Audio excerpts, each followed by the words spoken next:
Hello one and all. Parked up in a nice secluded part of Weymouth, had a drink, and I'm ready to rant. So this is probably going to go under the veil of an ABP ramble, but it is essentially I'm going to go out on a limb right now and pretend how much I think this video is going to go on for. It's probably going to be a 12-minute video, and it's about the state of YouTube. And it's going to be a commentary on potentially the biggest creators that you've seen on YouTube doing stuff and how it creates this trickle down effect, not trickle down. So the thumbnail of this video, hopefully I won't get sued because of this, is a direct rip-off of one of the most YouTube type thumbnails I've ever seen. And it's a guy called FaZe Rug. And he is, I think, to be fair, he grinds hard. I think on a podcast recently he said he does 3 videos a week, and they're quite high production videos. Not quite Mr. Beast, I'm building an arena in my back garden Squid Game video, but 3 a week is hard. That's like every other day of doing YouTube, which, you know, he's got lots of subs. I think he's on 30 million subs, so it's not like it's his first outing into YouTube. So what I'm trying to get at is he knows the game. He knows the game very intricately, and potentially the videos he does en masse, the majority of them aren't my demographic. So I'm not slagging FaZe Rug off directly.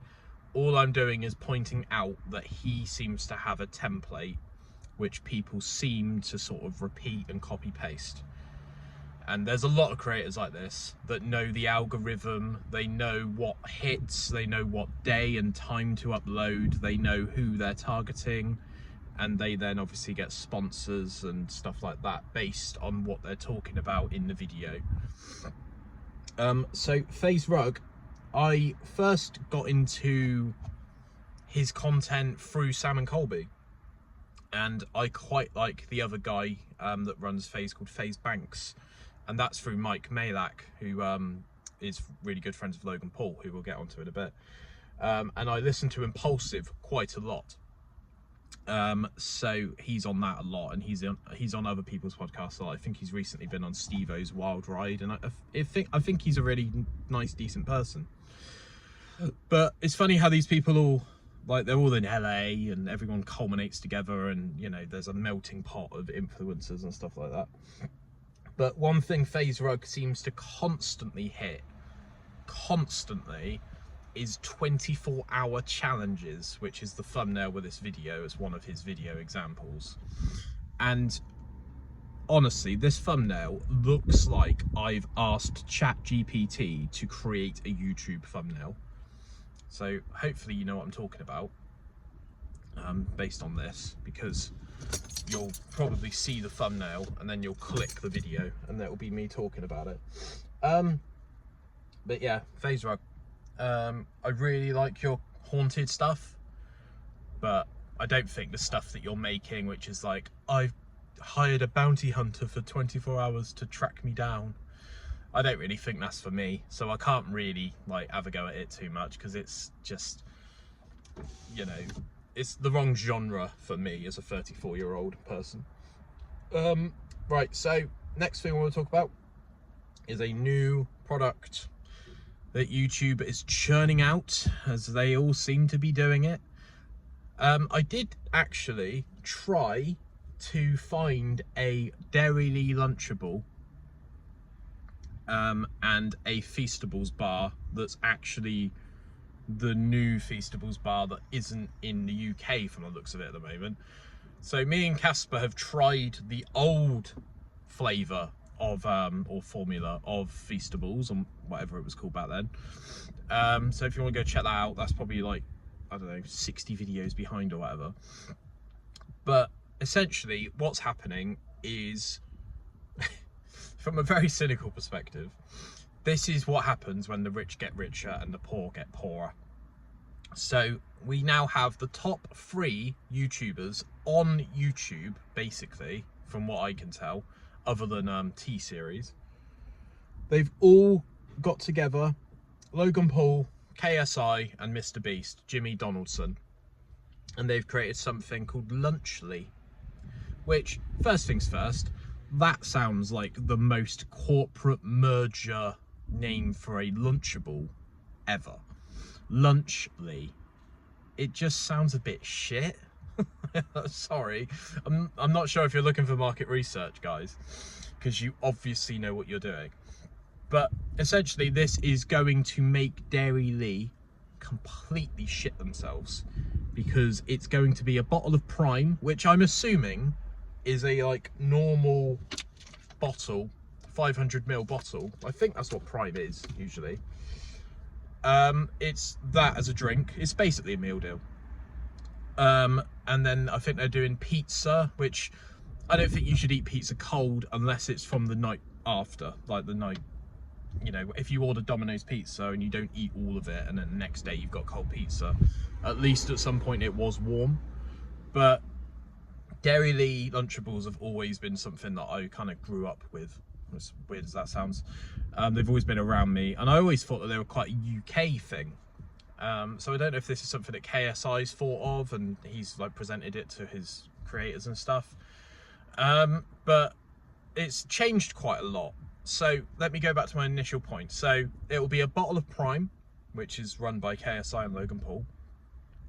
It will be a Feastables bar. Once again, I'm not sure on the size. I'm assuming it will be a smaller size, because a whole chocolate bar is quite a lot for a lunch.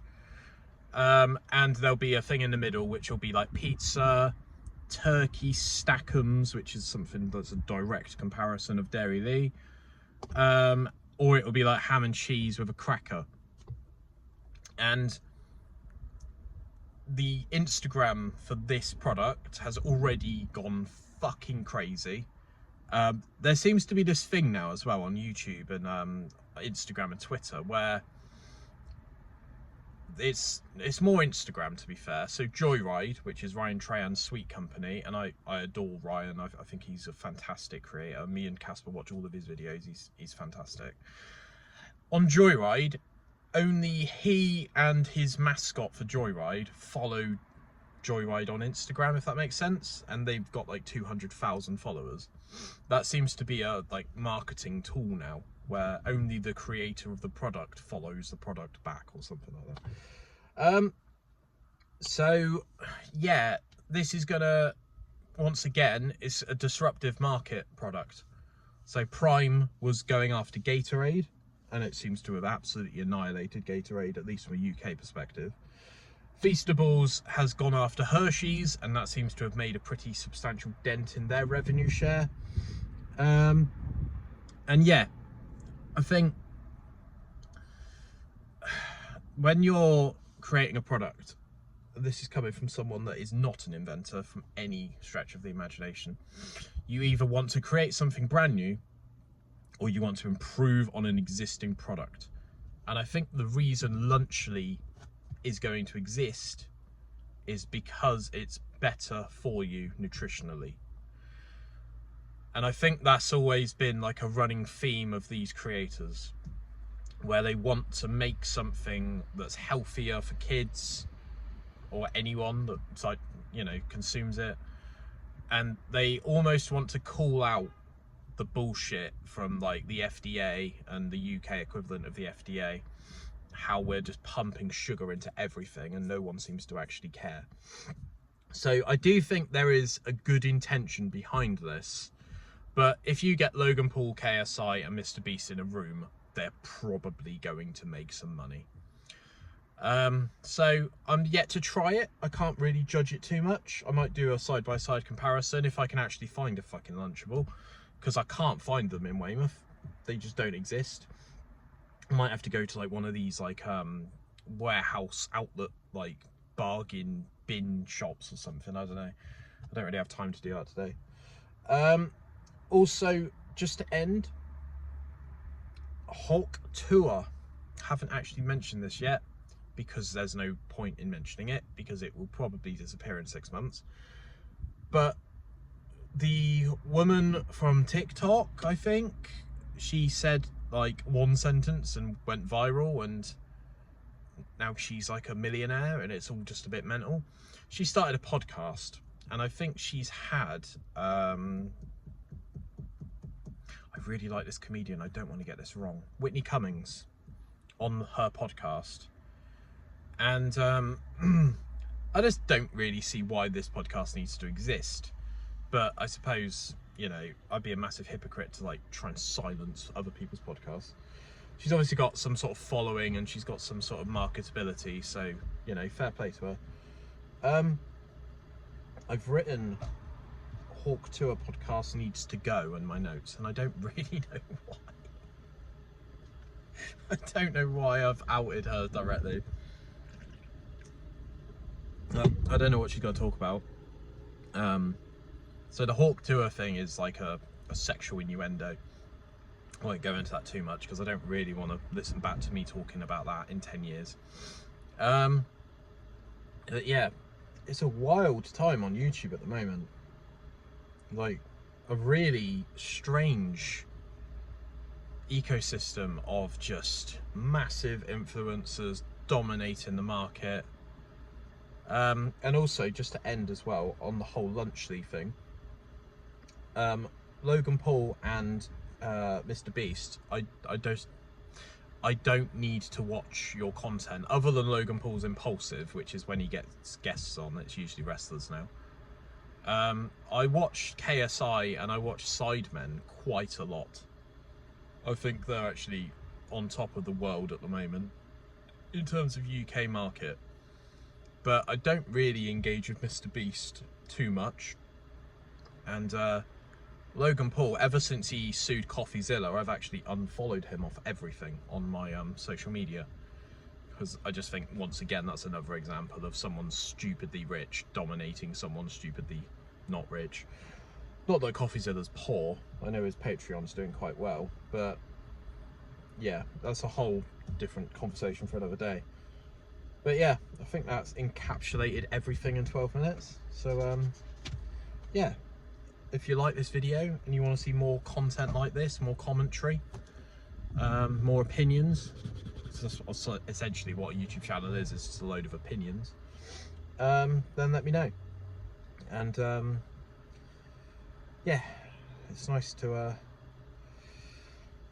get all of this out in one video, I suppose. But hope you're all well.